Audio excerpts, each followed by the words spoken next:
आज के टाइम में हम सब अपना खुद का एक स्टार्टअप शुरू करना चाहते हैं। उसका रीजन क्या है कि आज हमें स्टार्टअप वर्ल्ड को बहुत ही ग्लैमराइज करके दिखाया जाता है। हमें दिखाया जाता है कि जो लोग स्टार्टअप कर रहे हैं बहुत पैसा कमा रहे हैं, बहुत सक्सेसफुल है लाइफ के अंदर और बहुत बड़े बड़े काम ये कर रहे हैं। पर जैसे एक सिक्के के दो पहलू होते हैं, वैसे ही स्टार्टअप वर्ल्ड के दो साइड्स होती हैं।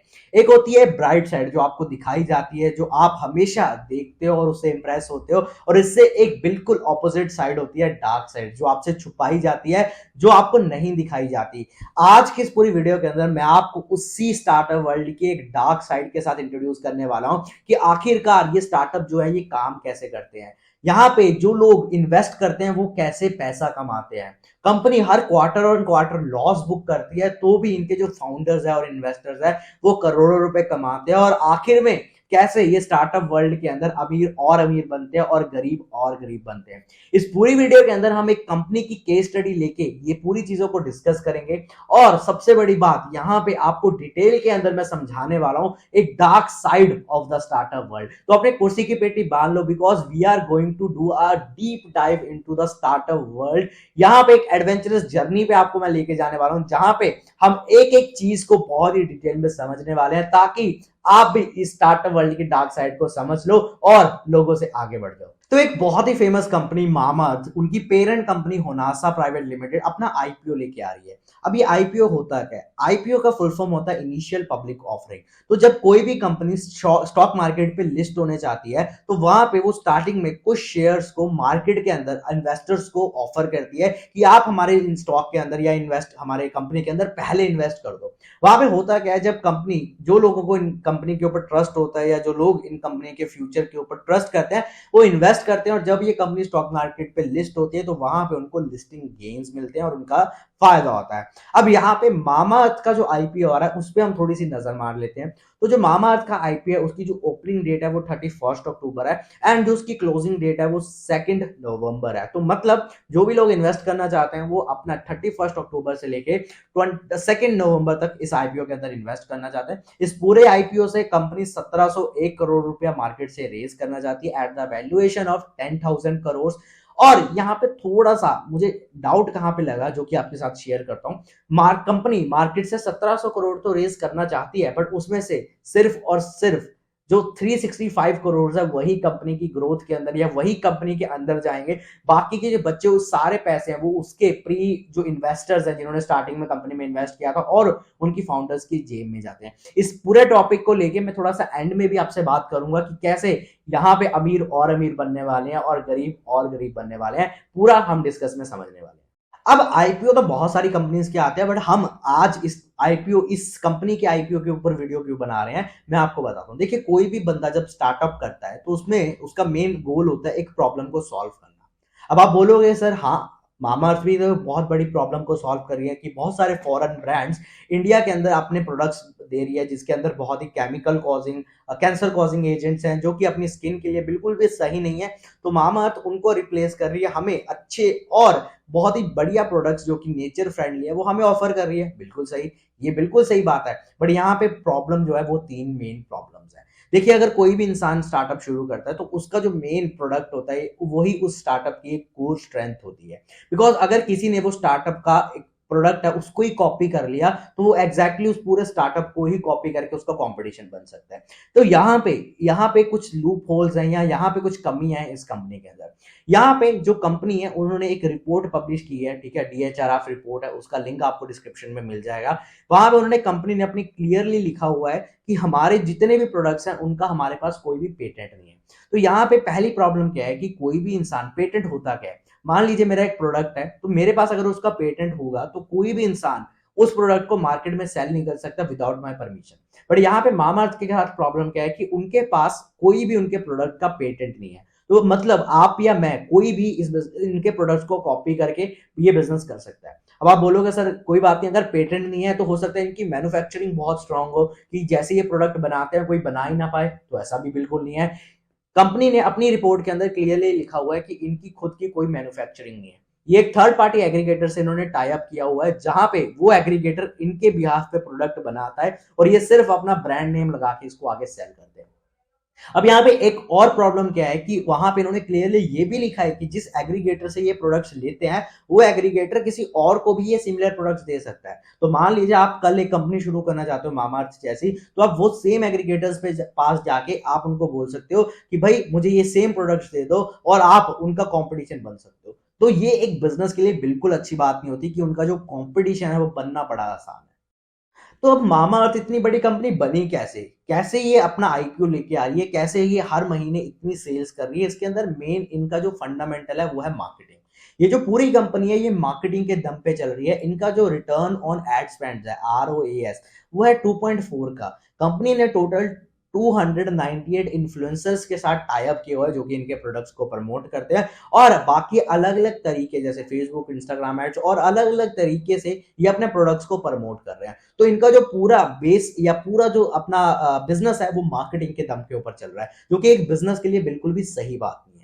अब आप बोलोगे सर बहुत सारी ऐसी कंपनी है जो कि मार्केटिंग पे बेसिस पे चलती है, जैसे रेड बुल हो गया। बिकॉज रेड बुल का कोई भी बहुत तगड़ा प्रोडक्ट नहीं है। अगर आप एक रेड बुल का कैन ले रहे हो जिसका प्राइस 120 रुपए है, उसकी एक्चुअल कॉस्ट कंपनी को सिर्फ 10 रुपए ही पड़ती है। बट रेड बुल जो है वो मार्केटिंग में हैविली इन्वेस्ट करता है, तो इसमें कोई बुरी बात नहीं है। बट यहाँ पे मामाअर्थ के साथ बुरी बात इसीलिए है बिकॉज इनका जो पिछले 3 साल का रॉयस है वो कंटिन्यूसली 2.4 है। इसका मतलब क्या है?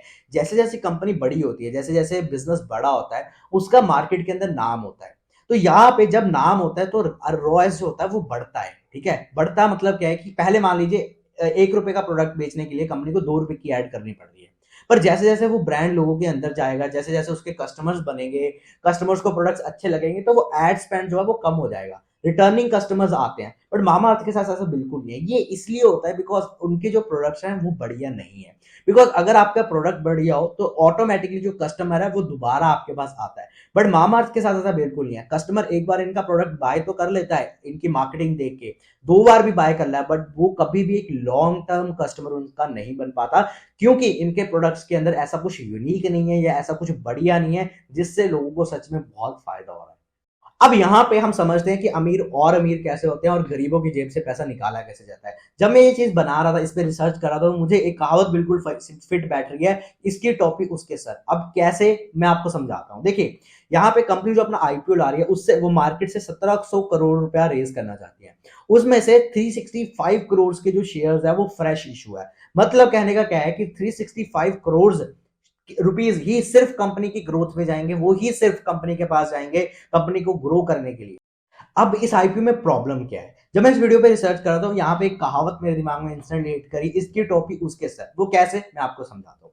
देखिए, जब कोई भी कंपनी मार्केट में आईपीओ लेके आती है, उसका मेन गोल होता है मार्केट से पैसा रेज करना। पैसा उनको चाहिए होता है कंपनी को ग्रो करने के लिए, ताकि वो कंपनी को एक नए लेवल पे लेके जा सके, उनके रेवेन्यूज को बढ़ा सके, उनकी एक ब्रांड प्रेजेंस बना सके। बट यहाँ पे इस आईपीओ के साथ, मामाअर्थ के साथ ऐसा बिल्कुल नहीं है। कंपनी, जैसे मैंने आपको बताया, टोटल 1700 करोड़ रुपया मार्केट से रेज करना चाहती है। उसमें से पर कैच क्या है? सिर्फ 365 करोड़ शेयर्स ही फ्रेश इशू है।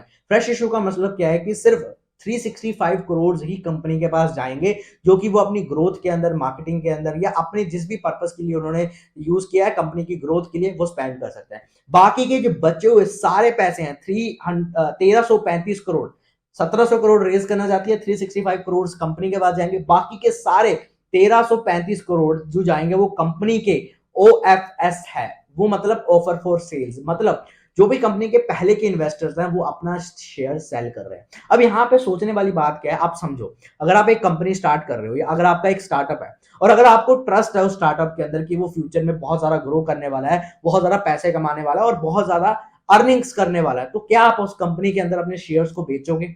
ऑब्वियसली बात है, कोई भी नहीं बेचेगा। बट यहाँ पे प्रॉब्लम क्या है कि कंपनी के एग्जिस्टिंग इन्वेस्टर्स तो अपने शेयर्स को सेल कर ही रहे हैं, पर कंपनी के फाउंडर वरुण अलग और गजल अलग भी अपने कुछ शेयर्स को सेल कर रहे हैं। अब मैं आपको बताऊंगा कि कैसे, कितने कितने लोग कितना कितना शेयर्स अपने सेल कर रहे हैं और क्यों यहाँ पे आपको इन्वेस्ट नहीं करना चाहिए।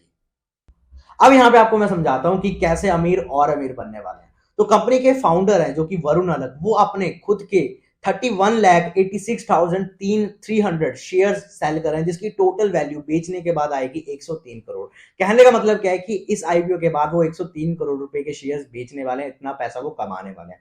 फिर कंपनी के को फाउंडर गजल अलग अपने 1 लाख शेयर सेल कर रहे हैं, जिसकी वैल्यू है 3.25 सीआर। फिर कुणाल भाल जो कि स्नैपडील के फाउंडर है, वो अपने 11,93,250 शेयर्स, जिसकी वैल्यू 36 करोड़ 54 लाख रुपीस बनती है, वो शेयर कर रहे हैं। फिर शिल्पा शेट्टी कुंद्रा अपने 13,93,200 शेयर्स, जिसकी वैल्यू 39 सीआर बनती है, वो सेल कर रहे हैं। उसके बाद ऋषभ हर्ष मारिको जो कि मारिको कंपनी जो पैराशूट ऑयल बनाती है, इन्होंने भी इस कंपनी के अंदर इन्वेस्ट कर रखा है और वो अपने 57 लाख शेयर सेल कर रहे हैं, जिसकी वैल्यू 181 करोड़ है। अब ये पैसा आएगा कैसे?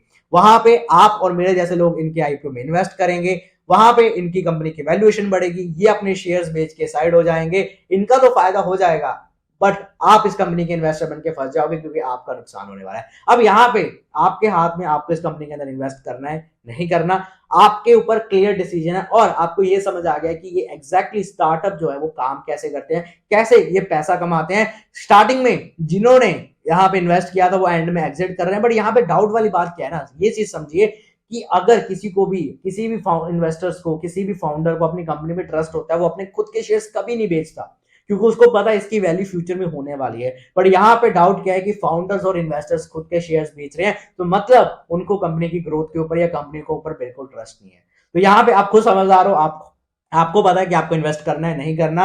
और आज की इस वीडियो के अंदर आपने सारी चीजें समझी हैं, so thank you very much. अगर आपको इस वीडियो से कोई भी वैल्यू मिली, make sure you subscribe the channel, because इस चैनल के ऊपर आपको और बहुत सारी वीडियोस स्टार्टअप वर्ल्ड के अंदर केस स्टडीज और बहुत सारी वीडियोस आपको मिलने वाली है। And if you get the value from this video, make sure you hit the like button और अपने व्यूज आप कमेंट सेक्शन में भी टाइप करके मुझे बता सकते हो। एंड यहाँ पे अगर कोई भी क्वेश्चन है वो भी आप पूछ सकते हो, I will reply every one question. Thank you very much, I will see you in the next video, till then bye bye.